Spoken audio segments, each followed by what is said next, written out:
नमस्कार।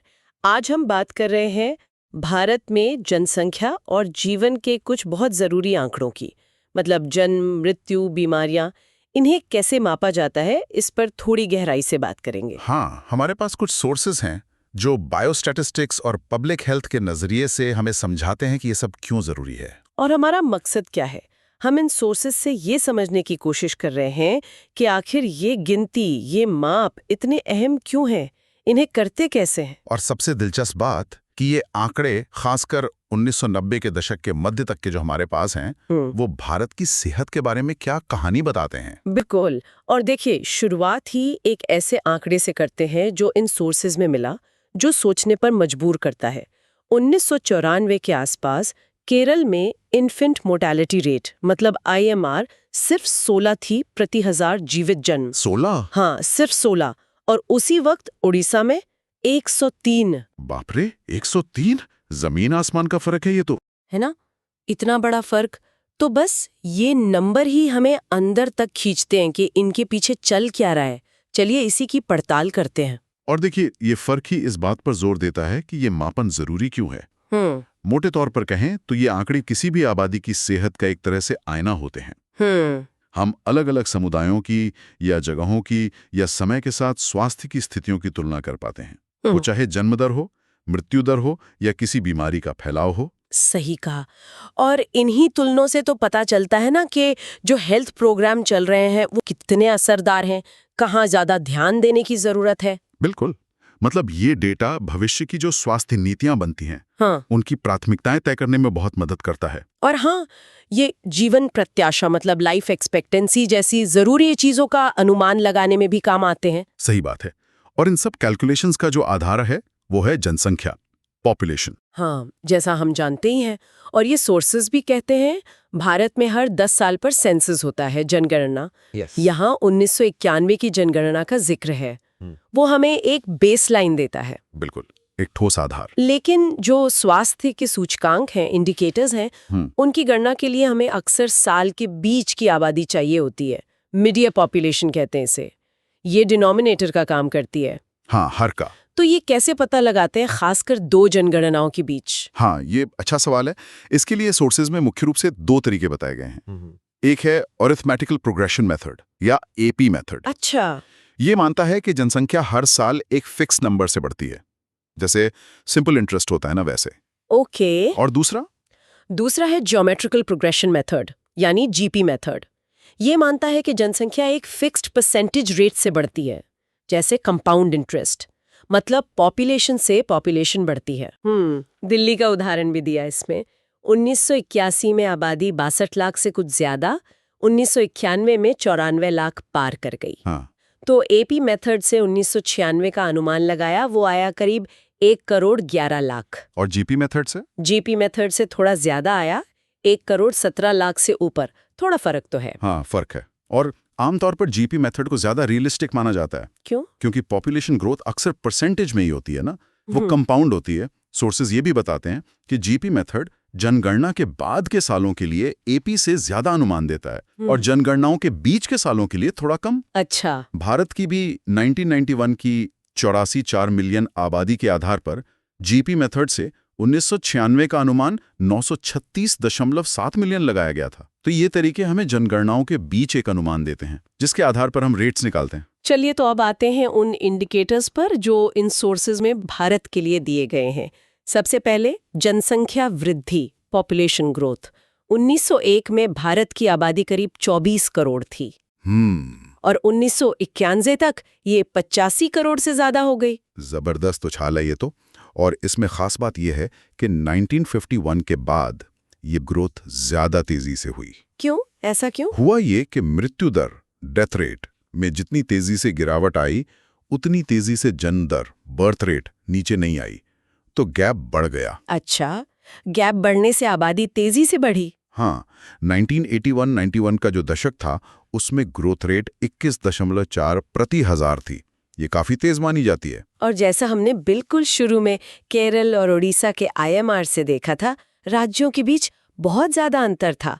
1991 या 94 के आंकड़े हैं ये। हाँ, तालिका 15.2। केरल में birth rate 17.3, death rate 6.0, IMR 16, सबसे कम। और दूसरी तरफ उत्तर प्रदेश, वहाँ बर्थ रेट 35.4, डेथ रेट 11.0 और IMR 88, ये सब काफी ज्यादा थे। और मध्य प्रदेश IMR 98 और उड़ीसा IMR 103 की स्थिति भी अच्छी नहीं थी, जैसा आपने बताया। ये इतना फर्क क्यों? देखिए, ये फर्क स्वास्थ्य सेवाओं की पहुंच, शिक्षा का स्तर, खासकर महिलाओं की शिक्षा, सामाजिक आर्थिक विकास, ऐसे कई फैक्टर्स की ओर इशारा करता है। यहीं पर एक और जरूरी इंडिकेटर आता है, सेक्स रेशियो, लिंगानुपात, यानी प्रति 1000 पुरुषों पर कितनी महिलाएं हैं। 1991 में भारत का औसत 927 था। केरल यहाँ भी सबसे अच्छा था, 1036 महिलाएं प्रति 1000 पुरुष। हाँ, जबकि हरियाणा 865 और पंजाब 882 जैसे राज्यों में ये अनुपात काफी कम था। चिंताजनक। बिल्कुल। और स्रोत ये कहते हैं कि महिलाओं की बेहतर संख्या, मतलब पुरुषों से ज्यादा या बराबर, किसी भी राष्ट्र की ओवरऑल प्रगति का एक अच्छा सूचक मानी जाती है। विकसित देशों में और केरल में यही दिखता है। ये बात सोचने वाली है। हाँ, ये सामाजिक मूल्यों और महिलाओं की समाज में क्या स्थिति है, उस पर भी सवाल उठाता है। अच्छा, एक और अहम इंडिकेटर है पॉपुलेशन डेंसिटी, जनसंख्या घनत्व। मतलब प्रति वर्ग किलोमीटर कितने लोग रह रहे हैं। हाँ, भारत का घनत्व 1901 में सिर्फ 77 था, जो 1991 में बढ़कर 267 हो गया। ये तो लगातार बढ़ रहा है, भीड़ बढ़ रही है। बिल्कुल। और स्रोत ये भी बताते हैं कि शहरों में इसे प्रति कमरा व्यक्तियों के रूप में भी देखा जाता है। और अगर एक कमरे में 2 से ज्यादा लोग रह रहे हैं तो उसे ओवरक्राउडिंग यानी भीड़-भाड़ माना जाता है। और इसका स्वास्थ्य पर क्या असर पड़ता है? स्टडीज ने दिखाया है कि इस भीड़-भाड़ का सीधा संबंध सामान्य बीमारियों के फैलने और शिशु मृत्यु दर से है। रहने की स्थितियां सीधे सेहत पर असर डालती हैं। अब बात करते हैं एज सेक्स डिस्ट्रीब्यूशन की।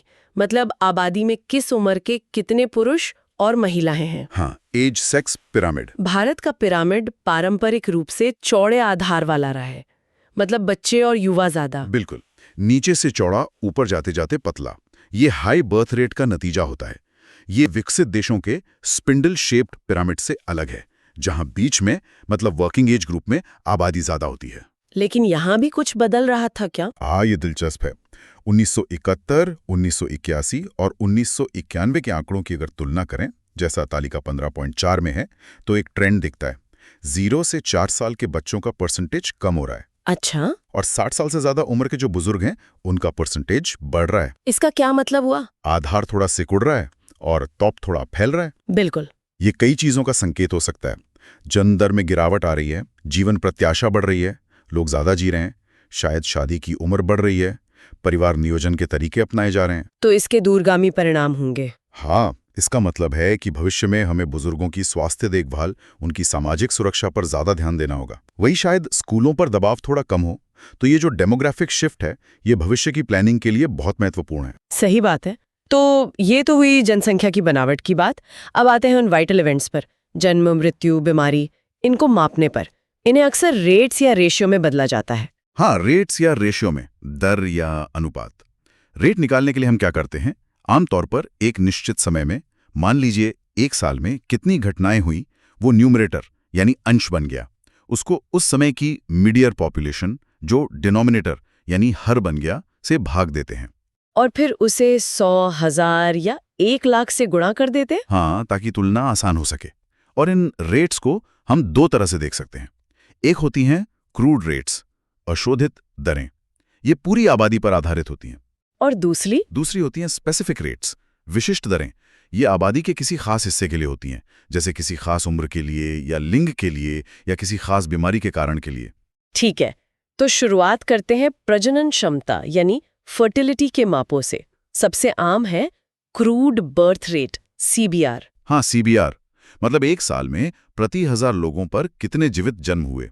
भारत में ये 1981 में 33.9 था, जो 1994 तक घटकर 28.6 हो गया था। गिरावट तो थी। लेकिन इसकी भी कुछ सीमाएं हैं। हाँ, बिल्कुल। इसकी सीमा ये है कि इसके डिनोमिनेटर में हर में पूरी आबादी शामिल है, बच्चे, बूढ़े, पुरुष, सब। जबकि जन्म तो केवल प्रजनन आयु वर्ग की महिलाएं ही दे सकती है ना। सही बात है। तो इससे बेहतर माप क्या है? देखिए, कई हैं। जैसे जनरल फर्टिलिटी रेट है, जो केवल 15 से 49 साल की महिलाओं को डिनोमिनेटर में रखता है।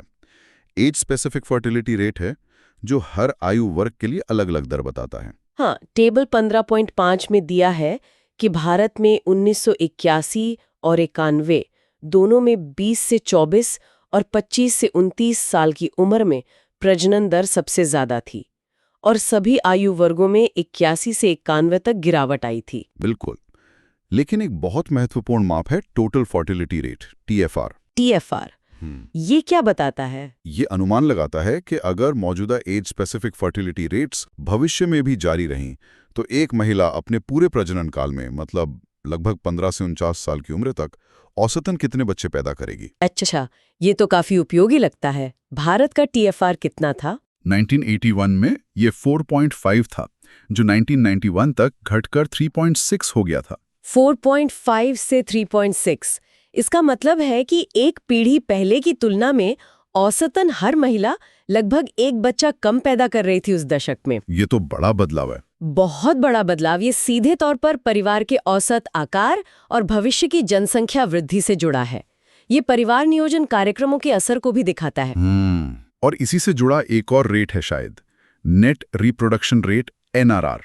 हाँ, एनआरआर ये टीएफआर से भी एक कदम आगे है। ये सिर्फ बेटियों के जन्म को देखता है और ये भी ध्यान रखता है कि उनमें से कितनी बेटियां अपनी मां की उम्र तक जिंदा रहेंगी, मतलब मृत्यु दर को भी शामिल करता है। ओके। अगर एनआरआर 1 है तो इसका मतलब है कि एक पीढ़ी ठीक अपनी जगह लेने वाली अगली पीढ़ी को जन्म दे रही है, जनसंख्या स्थिर हो जाएगी। भारत का लक्ष्य एनआरआर को 1 पर लाना था। 1981 में ये 1.48 था, मतलब जनसंख्या बढ़ रही थी। समझ गई। तो ये फर्टिलिटी रेट्स हमें आबादी बढ़ने की रफ्तार और पैटर्न के बारे में बताते हैं। बिल्कुल। अब आते हैं बीमारी पर, मोर्बिडिटी। इसके मापन में 2 शब्द बार बार आते हैं, इंसिडेंस और प्रेवलेंस। घटना दर और व्यापकता दर, इनमें क्या फर्क है? हाँ, ये समझना जरूरी है। देखिए, इंसिडेंस यानी घटना दर का मतलब है एक निश्चित समय में नए मामलों की संख्या। नए मामले? हाँ, न्यू केसेस। मान लीजिए किसी शहर में अचानक हैजा फैल गया, तो एक हफ्ते में कितने नए मरीज सामने आए, वो इंसिडेंस रेट होगी। ये बीमारी के फैलने की रफ्तार बताता है, खासकर जो तेजी से फैलने वाली एक्यूट बीमारियां होती हैं उनके लिए। अच्छा, तो फिर प्रेवलेंस क्या है? प्रेवलेंस यानी व्यापकता दर किसी एक समय पर, जिसे पॉइंट प्रेवलेंस कहते हैं, या एक अवधि के दौरान, जिसे पीरियड प्रेवलेंस कहते हैं, कुल मौजूद मामलों की संख्या बताता है। इसमें नए और पुराने सब शामिल होते हैं। उदाहरण? जैसे आज शहर में टीबी के कुल कितने मरीज हैं, नए भी पुराने भी जिनका इलाज चल रहा है। ये पॉइंट प्रेवलेंस है। ये आमतौर पर पुरानी लंबे समय तक चलने वाली बीमारियों जैसे टीबी, कुष्ठ रोग, डायबिटीज, इनके बोझ को समझने में मदद करता है। स्रोत में टीबी का एक दिलचस्प उदाहरण है कि असरदार दवाएं आने के बाद भी नए मामले इंसिडेंस लगातार आते रहने की वजह से कुल मामले प्रेवलेंस लगभग स्थिर बने रहे। हाँ, ये दिखाता है कि सिर्फ इलाज काफी नहीं है, नए मामलों की रोकथाम भी उतनी ही जरूरी है। ये दोनों दरें, इंसिडेंस और प्रेवलेंस, हमें बताती हैं कि कौन सी बीमारियां समाज पर ज्यादा बोझ डाल रही हैं, कहाँ रोकथाम के प्रयास तेज करने हैं और जो कंट्रोल प्रोग्राम चल रहे हैं वो कितने सफल हो रहे हैं। ठीक है, अब बात करते हैं मोर्टेलिटी की, यानी मृत्यु दर की। सबसे पहले क्रूड डेथ रेट, सीडीआर। हाँ, सीडीआर यानी प्रति 1000 लोगों पर एक साल में कुल कितनी मौतें हुई। भारत में ये 1981 में 12.5 था, जो 1994 तक घटकर 9.2 हो गया था। ये तो सुधार दिखाता है। हाँ, सुधार तो है, लेकिन सीडीआर भी पूरी कहानी नहीं बताता, क्योंकि ये आबादी की उम्र की बनावट से बहुत प्रभावित होता है। मान लीजिए किसी देश में बुजुर्गों की आबादी ज्यादा है तो वहाँ सीडीआर ज्यादा हो सकता है, भले ही वहाँ स्वास्थ्य सेवाएं बहुत अच्छी हों। सही बात है। तो ज्यादा सटीक तस्वीर कैसे मिलेगी? उसके लिए हमें एज स्पेसिफिक डेथ रेट्स देखनी पड़ती हैं, मतलब हर आयु वर्ग में मृत्यु दर क्या है।